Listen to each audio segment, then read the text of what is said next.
The Morning Drive is sponsored by Power Metallic. To find out more about the company, please visit their website at powermetallic.com.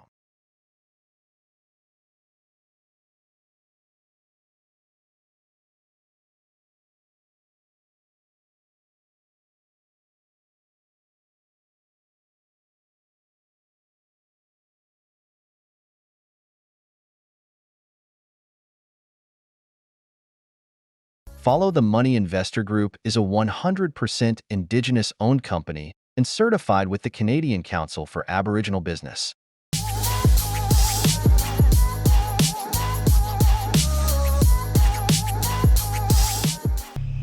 Good to see you again. Been a while. Yes. When was that, 2 or 3 years ago now? I'm thinking 3, yes, for sure. Yeah.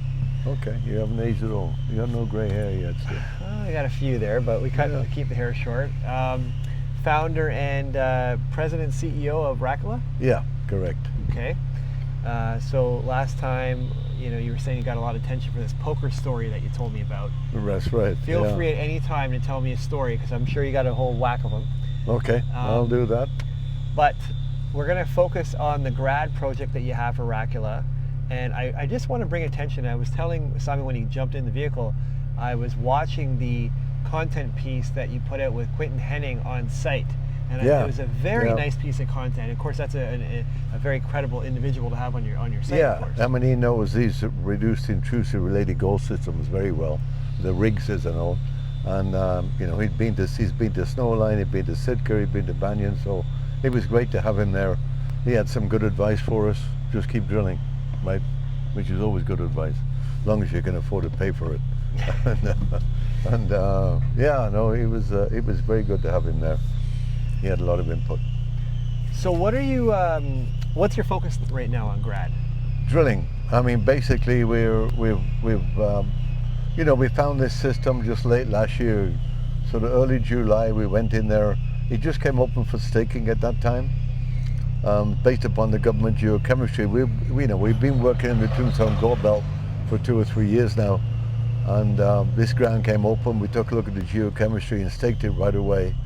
It had been locked up from staking for quite some time while they're doing land planning in the Northwest Territories, trying to decide what should be parks, what should be for industry and First Nations. And this came open, and there's some tough drivers around here these days. Anyway, we jumped in and staked it, and I flew in with the crew when they staked it and got dropped off on the north part of the intrusive while they were staking the ground. Saw lots of sheeted veining in the intrusive, took a bunch of samples, all of which came in dead, by the way, but that's my sampling for you. But when we got back to camp, because of the amount of veining I'd seen, I'd said, okay, we got to hit this thing pretty hard for the next week. I left camp the next day, by the way, and unfortunately, the team flew back there the next day. It was about 70 kilometers from where we were camped. We were up on the North Canal Road. This was way down, quite a bit further south. And they flew in to start doing the geochemistry and talus sampling, and we had a helicopter crash. Right? Oh, really? Nobody got hurt. Okay. It was quite a story, but they were towing in to drop off one of the geos, and the main rotor hit the cliff in front. She was trying to adjust so the geo could reach the back compartment on the helicopter. The geo should have had his backpack on his lap when you're towing in. That's the standard. Anyway, regardless, nobody got hurt. The helicopter was a complete write-off, rolled down the hill. The guys, the geos, were stuck there for like 6 hours waiting for a replacement helicopter to come in. I heard about it when I got back to Vancouver. And Doug Murray, one of the geos that worked with me for many years, saw some float in the creek while we were waiting to get picked up, and decided it was some good looking float. So when we finally got back to work a few weeks later, I flew all the geos down to get checked out and why it was for concussion or other industries, but nobody was hurt. Nobody had a scratch. Just a hell of a story. The helicopter was a complete write-off. So when we did get back to work, Doug followed that float up he'd found and went way up the creek to the top, and right at the very top of this creek there was this intrusive just sticking out of the ground, and we did some sampling there and got some phenomenal results. We did a talus line sampling just in the talus and got A lot of gold falling down the hillside. This property had never been staked before, never seen a claim on it. I'm sure nobody'd ever gone up to the very top of that creek before, because the only reason to be there is if you're a prospector, and if you're a prospector, you would have staked it because there was that much alteration and veining in the face of that cliff. So that led us to this grad discovery. You know, we probably only had about 10 man days on it last year. Took 20 or 30 rock samples. Lots of them came back with good gold numbers. So this year, it's a very short season where the project's located. It's pretty high. Golden Triangle? No, Yukon. Sorry. So, how many meters up on the mountain is it? So we're basically from the creek bottom. The top of the mountain is at 7,200 feet. Okay. So pretty much the same as Bristol Mountain. Yeah. And from the creek to the top, it's about 450 meters. So the creek bottom, you know, is 450 meters, 1,500 feet below that cliff top is where we did the talus sampling. So that cliff face is very rugged, both sides, north and south. It's very steep. So, you know, hard to prospect. So we just did further sampling at the base of that cliff where we could get to, and decided we just got to drill it. Right. So luckily, the keenness on people to get to see another Snowline discovery, I was able to raise the money to just go in there and drill with those few samples that we had. So by the beginning of the season, I'd raised 10 million. The budget we had was for 4 to 4.5 million to do 4,000 meters of drilling. Very expensive. Yeah. We were able to rent a camp from Selwyn-Cheong. There's a big lead zinc deposit.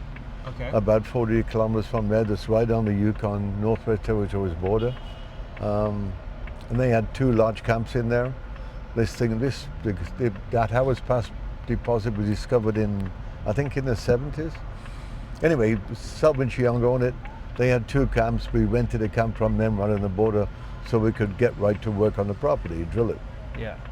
You know, we're 40 kilometers from camp, so it's very expensive drill program. Yeah. But you know, the prize is big. We're looking for a Snowline size discovery, so you know, it needs to be multi-million ounce given its location. Yeah. So these systems, generally you can judge the grade by the number of sheeted veins. A lot of these systems have visible gold in them. We don't in this particular grad property. We are seeing a lot of bismuth. In fact, the first 2 samples that were taken on the property by Doug, one of the guys that was in the helicopter, came back with 92 grams and 15 grams, and very high bismuth, 2% bismuth, and a lot of telluride, and that's basically what these systems are associated with. They have a particular geochemistry, gold, telluride. You kind of gave me the trim the fat version of what Mr. Henning had to say to your team. Just keep drilling. Just keep drilling. Well, is there anything else that was exciting? I mean, you know, from what he was saying, and well, we're seeing a fair amount of bismuth in the core, and from our samples last year and the ones we took this spring, when we get bismuth, we get good gold numbers. And Quinton was advising us on some papers he'd seen, whereby bismuth is kind of a scavenger mineral, right? It's got a very early melting point. I think I don't know what it is, to be honest, but I know it's very low, and it scavenges the gold from other minerals, maybe from the arsenopyrite, so it's like a collector. Yeah. So, you know, the fact that we're getting good bismuth in the core and in places, I must be clear, we're drilling some very long holes. We started off, the first hole was 200 meters, next one was 330, then we went to 420, and now we're drilling sort of 500 to 600 meter holes. Shallow angle, we're drilling at 50 degrees. We need to cut a good piece of this intrusive. The idea of the program this year is to try to find the area we should focus on next year. Yes. Right? We need to get some consistent long gold intercepts, all very high grade. Yeah. And know where to focus next year's drill program. Well, I love how upfront you are. You know, it's an expensive place to drill. Yeah. You know, you're helicoptering probably everything. Yeah, everything. Right? Yeah. So it's, you know, I mean, in the morning we fly the, you know, first of all, fly the drillers in. Second, the pad builders in to drill the pad for the next drill. Then the geos. Yeah. So, you know, it's expensive for sure. That's why I got crossed up with the Golden Triangle. It's the only other place I've actually done site visits where, you know, it's all helicopter and that, right? Yeah. But at the end of the day, there's high grades there. Yeah, very high grades So there. yes, it's expensive. The drill season is how long's the drill season? It's probably really Well, short. we probably got until the 10th of September. So we got, you know, what is it today? The 25th. So we probably got, you know, 10 to 15 days left drilling this year. And when did it start? June? It started in July. In July. Okay. I mean, well, hopefully, if you know, my job this winter is to try to permit a camp much closer to the property, Right. just a few kilometers at the bottom of the valley, at the bottom of the cliff. I mean, to show how remote this thing is, there's a big river down below where we are, and it's got no name, never been named. Oh yeah? No, it's never been named yet. Good we're play. gonna. Yeah, I was gonna call it no name, but I think the better idea would be have Amber contact the Sato Deni First Nations and ask them what they would like to call it, right? Yeah. Or have they got a name for it even? It's Yeah. just not on the maps yet. Wow.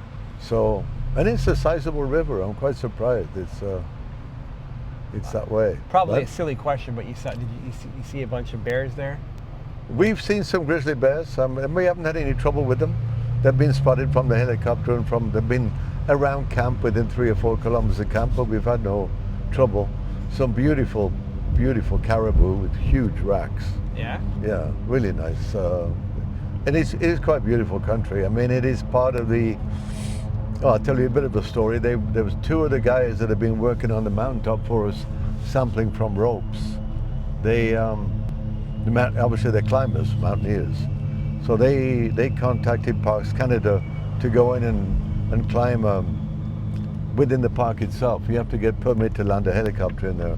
So they got the permit, and they would ask me if the helicopter could leave at 5 a.m. They would pay for their own flight, right, to get into the Lotus Flower climb, which is quite a phenomenal. So I wanted to go in with them.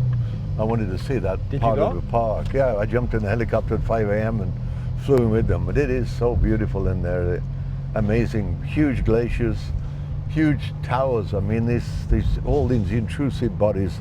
Yeah. It must be like Tombstone Sweet, just sheer cliff faces, right? Yeah. And that's why they wanted to climb. Well, why anybody would want to climb those things, I must admit, it's not my cup of tea. But it was a beautiful flight in there, quite spectacular. Probably one of the most better flights I've ever had in my life. Wow. Did you get any footage, or you just got it all stored No, I here? got some footage. Yeah, no, we got some photographs. I mean, most of my photographs, unfortunately, are through the helicopter window. But Yeah. but they got some good footage. And Armand, one of the geos who works with me, had the windows open on his side, so he got some great shots too. I'll send you a few pictures. Quite Yeah, we can spectacular. put them into the video. Yeah. Okay, so I guess it's a pretty straightforward thing. You're spending a bunch of money. We're spending a bunch of money trying to find a target, you know, to prove up that this continuity to the mineralization we discovered last year. Yeah, and then We're seeing lots of sheeted veining in the core, and that is usually a good indicator in these systems. That's what you need to see. We're not seeing any VG in the core. That would make it a lot easier, and certainly a lot less stressful for me to keep drilling without results. But Yeah. the labs are slow. We were kind of slow getting started in July, so the lab was already backed up at that point. So, you know, we've been drilling now for 5 weeks, and to date, I would say we've probably drilled about 3,800 meters so far. so most of the way. Most of the program is done before getting any results, and I will keep, even if the results are still slow, I will keep drilling. The program we laid out was to test the main core zone of this mountain where we're getting all the flow from, right? I mean, you've got gold dripping down the sheer face over a 550 meter length. We're getting good gold numbers, and outside of that now we're seeing good veining in the core. So I think we have a very good shot. You know, the market's got a little bit ahead of itself, as I said to you a bit earlier. I mean, we're trading with a market cap of 120 million, and this is the only asset. We've staked some other ground. We've made a couple of other discoveries in the last few weeks. When I say discoveries, I mean we're getting some good sheeted veining in other intrusives in the area with bismuth in. So, and we get from intrusives that have got gold geochemistry in the stream. So I think we're going to have more targets to work on next year, but obviously getting broad intervals of good grade mineralization is obviously what the market's expecting, and hopefully I can deliver. Well, I mean, I can't look at a chart right now, but where was the market cap before you started drilling?